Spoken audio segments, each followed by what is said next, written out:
yang tak sayang kepada agama, empat macam ini tidak akan pernah hilang. Kenapa? Allah telah menciptakan syaitan, Allah telah menciptakan dunia kehancuran, Allah telah menciptakan nafsu amarah, Allah juga telah menyiapkan manusia-manusia yang tak sayang kepada agama.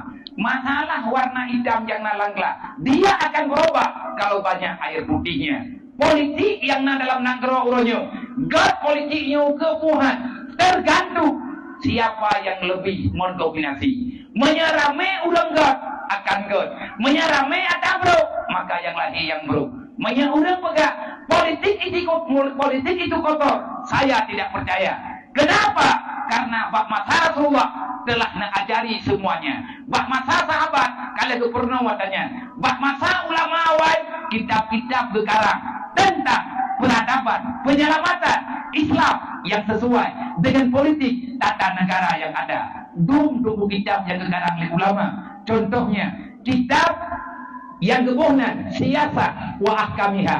Artinya politik yang sesuai dengan syariat yang untuk keselamatan dunia dan akhirat. Bagaimana yang dikatakan dengan politik yang benar dan bagaimana pandangan agama, hukum agama yang ada di dalam pandangan untuk berpolitik. Yang kalian ketulih urangnya tanya hana sok pelajari. Lang-lang dayah lawitnya hana sok buat le kitabnya. Maka ke depan bet sampai anak kita nyu lagi kita nyu payah mendawa adanya mesti kita selesaikan secepatnya. Tanyo harus kami jagure yang sanggup mengajari politik kepada masyarakat. Menyahana tu pakai sabi nekalan ke bana wakta baliho gop lawenya ilmu baliho berkapo hana setuju ke ija lebih-lebih menyebaliho lu hana sorta anggo sabai lu hana koi. Nah, panina awak pergi balik huruf, kumukle sampai dan terhormat loh. Mbak panggung mendipe.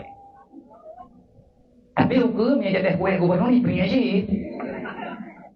Kegambar yo, ya ke urung yo ke burung. Mumpu wadah. Urang perinyak baliho go, menyepo baliho hana di kuma. Urang kiamat Allah Taala akan ditanya karena yang harta digo. Hartai ibu tu getpe. Iya cetak, ilmu utang, iya lat.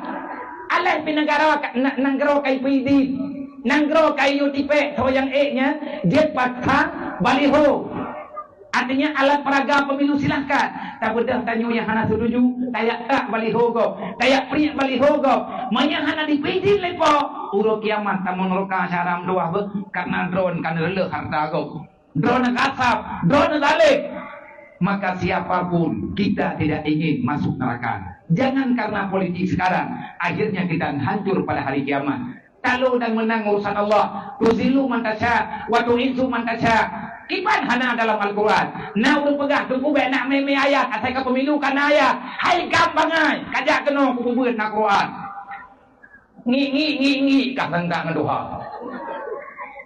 Uberaya mutulih lang Quran, kipan tak hubungi rawat. Tuzilu man tasya wa tu'izzu man tasya.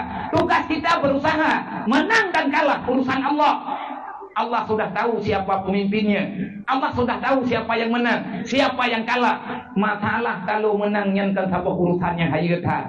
Tetapi yang lo kena pegang menang idonya kalau uro kiamat. Menyebagi pribadi lo enggak taglo uronyo daripada kalau uro kiamat. Menang dunia dan akhirat, memenang mandung diberi Allah karena keselamatan dunia dan akhirat yang selamat umat Nabi Muhammad.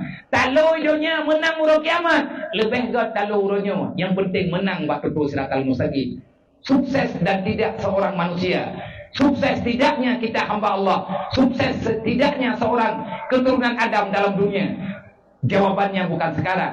Suksesnya nanti pada hari kiamat. Allah yang pegang. Faman zuhziha 'anil nar wa udkhilal jannah faqad faz. Siapa yang sukses, dia yang bebas daripada titian neraka. Siapa yang bisa melintasi titian siratal mustaqim, kamulah yang sukses dunia dan akhirat.